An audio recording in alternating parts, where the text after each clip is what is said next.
kenapa kita harus istiqomah? Ya, buah dari ilmu itu amal.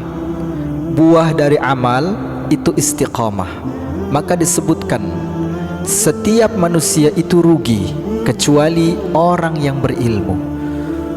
Tetapi semua yang berilmu berpotensi rugi kecuali orang yang beramal.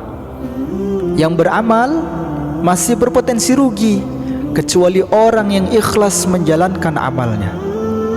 Orang yang ikhlas menjalankan amalnya juga masih berpotensi rugi kecuali orang yang istiqomah melanjutkan setiap amal-amalnya. Maka pentingnya istiqomah. Allah Subhanahu wa taala berfirman dalam Al-Qur'an surah Fussilat ayat 30. A'udzu billahi minasyaitonir rajim. Perhatikan dengan iman. Ini pahala yang Allah siapkan untuk kita yang istiqamah. Innalladzina, sesungguhnya orang-orang, qalu, yang mereka mengatakan, Rabbunallah, Tuhan kami adalah Allah. Artinya apa? Mereka beriman kepada Allah. Artinya apa? Mereka yakin kepada Allah. Tsumastaqamu, kemudian dia istiqamah, dia beriman, dia beramal. Maka dalam Al-Quran kalimat iman dan amal tidak bisa dipisahkan. Setelah kalimat iman pasti kalimat amal. Kenapa? Bukti iman itu adalah amal. Orang beramal karena dia beriman.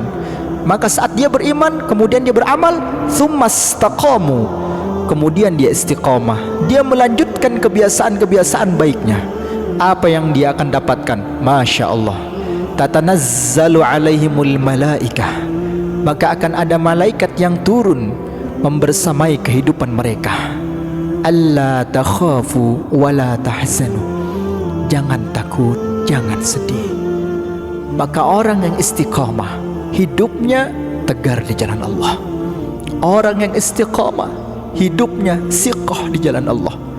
Orang yang istiqamah hidupnya kuat di jalan Allah. Dan itu yang dibutuhkan.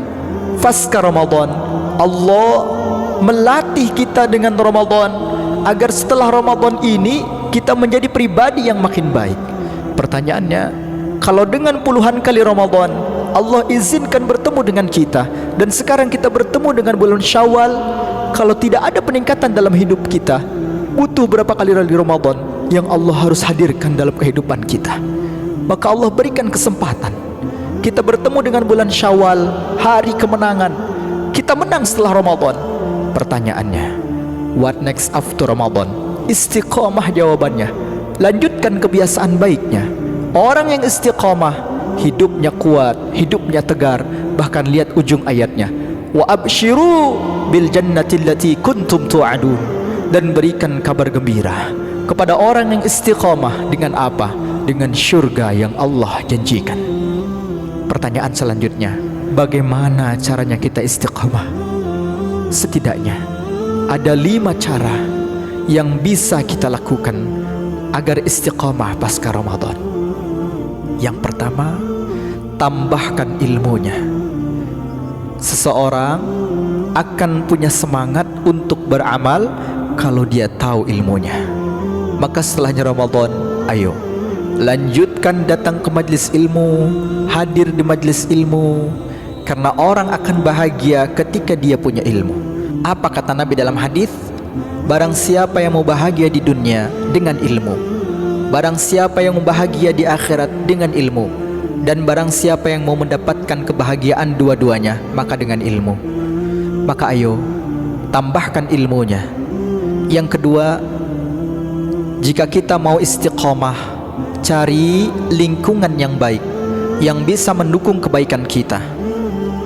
Cari teman yang baik, cari sahabat yang baik, cari circle yang baik yang bisa menguatkan kita. Diakui atau tidak, pengaruh teman itu salah satunya menentukan seperti apa kebaikan kita ke depan. Maka kata Nabi, kalau kamu ingin melihat kualitas agama seseorang, lihat bersama siapa dia dengan temannya atau bergaul. Maka penting untuk mencari teman yang baik.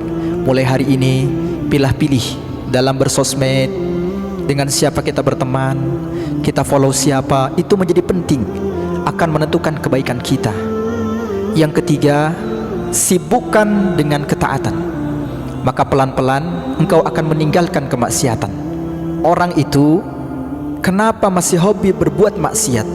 Karena sedikit sekali dia berbuat taat.